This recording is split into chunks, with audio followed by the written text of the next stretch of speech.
I think the team is really excited to be working on the Elder Scrolls Online. I mean, one of the reasons I joined the studio was because it was Elder Scrolls.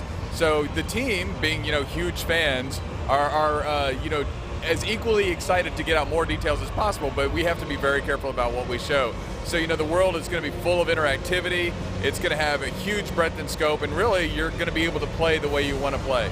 What the team has really learned as we've actually just worked on the Elder Scrolls is what it means to us, what are all the different things. So the team is, whether you're your own best critic or your own worst critic, what we'll say is it's not interactive enough yet. The quests, for instance, they don't feel enough like it's a story-driven quest, is something we do. And so we've taken all of this while we've been developing the game and saying, well, we want to make sure that quests are absolutely story-driven, so we take our time with quests. It's not something that's a simple task where you go back and forth, for instance. With combat, we felt like, well, maybe it's not active enough, so the team has spent a lot of time to take away interface elements to really draw the player into the world and make the most engaging experience possible.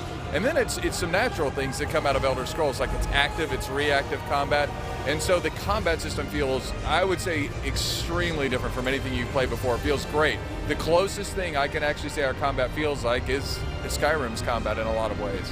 Part of the reason why we've taken away the interface elements, or it's not really taken away, but it's reduced the impact, is because we want the player engaged in the world. We want them absolutely drawn in. So for instance, our AI.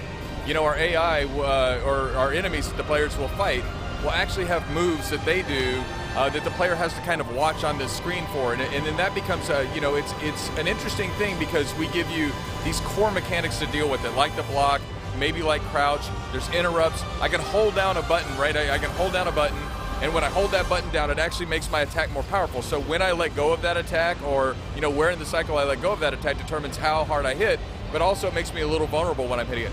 It's really, simple things to understand as a player. So it's really simple to understand, but when you mix all the strategies together, you get a lot of depth and a lot of complexity, and that's one of those things. It's like chess. There's only so many moves for your pieces, but when you put it all together, it becomes this really complex kind of deep system, and I think that's one of the things I've liked the most, is how much depth we get out of simple core mechanics. One of the things we've really tried to do is make sure that players are rewarded for how they play. So it's not just a matter of, okay, I did poorly and I died, and now I have to be penalized for that.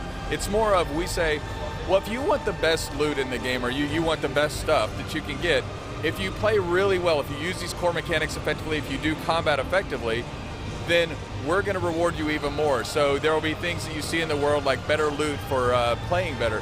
So, and also, we have a system called finesse. So when you use your moves effectively, your finesse grows. And so the more your finesse grows, we have a move called, kind of internally we're calling it ultimate. I don't know what it will be at the end, but and when you throw off that ultimate move, it's this incredible feeling of power, like, okay, I got something off. So you're really working towards something. Even in a single combat, you feel like, hey, I'm playing a game here, I've got something I'm trying to do, and the people who play the best are obviously going to be rewarded more. When we change the world in game, it's changed from your perspective. That it doesn't change how you feel about the story, because you just see, oh, wow, there's a statue here that wasn't here before because of something I did, or the world changed in some other way because of something I did. And that is very personal to you. If somebody else isn't in that place, they haven't seen those changes, or they didn't do whatever needed to be done to make those changes, then they would see the world based off their perspective and their view. But we're also very cautious about separating our players, and we know that that's a real concern. So we've taken every precaution to make sure that when you experience a story, it's your story. The choices you make, the way you go is really represented in the world, but at the same time, it doesn't impact somebody adversely who maybe wouldn't have made that same choice.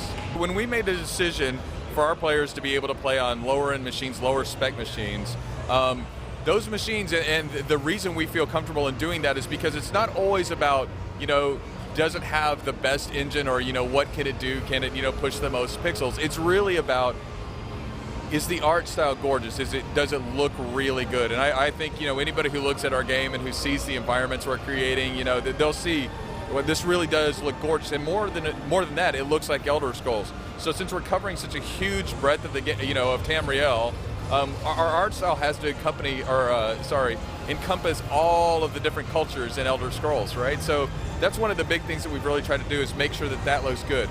But we have the ability to have 200 players on the screen at the same time if of course we're going to have to make trade-offs and you know, compromises to make sure that that can happen, but when you look at it, I don't think as a player you're going to say, oh, that doesn't look great. I think you're just going to say, this looks amazing. I'm really happy to be in this world. We're really not talking about the business model at this point. What I can tell you is the team is very committed to making sure that there is a ton of gameplay in the game. So that means, you know, we want people to be playing. They'll have, I mean, the world is huge, so they'll be able to play a long time in the game and have a really great experience.